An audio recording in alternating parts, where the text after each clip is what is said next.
ஆன்மீக நண்பர்கள் அனைவருக்கும் அன்பு கலந்த வணக்கங்கள். இன்றைக்கு நாங்கள் ஆன்மீகம் சம்மந்தமான பதிவில் விதிய மாற்றம் வக்ரகாளி அதிசய மும்முக லிங்கத்தை பற்றி தான் நாம் இன்றைக்கு பார்க்க போகிறோம். அதாவது ஒவ்வொரு ஆன்மீக பயணத்திலையும் ஒரு தேடல் இருக்கும்.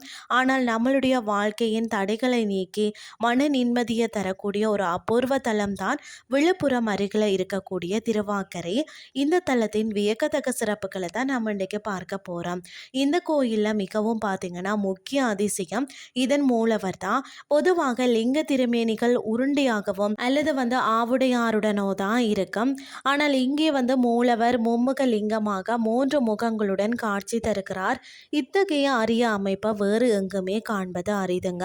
இது படைத்தல், காத்தல், அழித்தல் ஆகிய முத்தொழில்களையும் உணர்த்தும் தத்துவமாக போற்றப்படுகிறது. அதாவது வாழ்க்கையில் எல்லா காரியங்களும் தடை ஏற்படுகிறதா, ஜாதகத்தில் கிரகங்கள் வக்ர நிலையில் இருக்கிறதா, கவலையை விடுங்கள். அதாவது வக்ராசூரனை வதம் செய்த சாந்த சொரூபியாக இங்கே அமர்ந்திருக்கக்கூடிய வக்ர காளி அம்மன் தன்னுடைய பக்தர்களின் ஜாதக தடைகளை நீக்கி சுபீட்சம் அருள்கிறாராம்.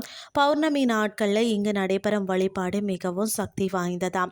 கட்டிடக்கலை அதிசயத்தை பார்த்தீங்கன்னு சொன்னால், பொதுவாக ஒரு கோயிலில் ராஜகோபுரம், கொடிமரம், நந்தி மற்றது மூலவர் சந்நிதி ஆகியவை தான் நேர்கோட்டில் இருக்கும். ஆனால் திருவக்கரையில் பார்த்தீங்கன்னு சொன்னால் இவை அனைத்தும் ஒன்றுக்கொன்று நேராக இல்லாமல் விலகி வக்ரமாக அமைந்துள்ளது. இந்த அமைப்பு நம்மளுடைய வாழ்க்கையின் கோணல்களை நேராக்கும் என்பது நம்பிக்கையாக இருக்கிறது. மற்றது அதிசய ஆத்மலிங்கம். காளி சந்நிதிக்கு எதிரே உள்ள ஆத்மலிங்கம் ஒரு இயற்கை அதிசயமாம்.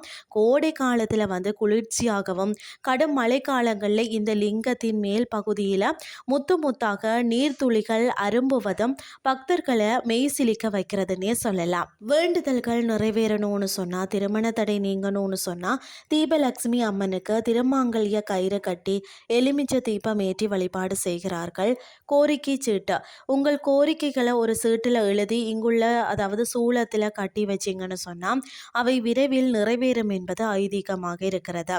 திருஞான சம்பந்தர் மற்றது சுந்தரரால் தேவார பாடல்கள் பாடப்பெற்ற 263வது புனித சிவாலயமாக தான் இது இருக்கிறது.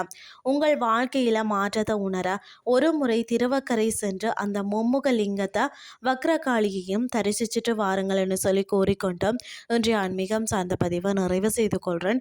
இதே மாதிரி மற்றொரு ஆன்மீகம் சார்ந்த பதிவோடு உங்களை சந்திக்கிறேன். நன்றி.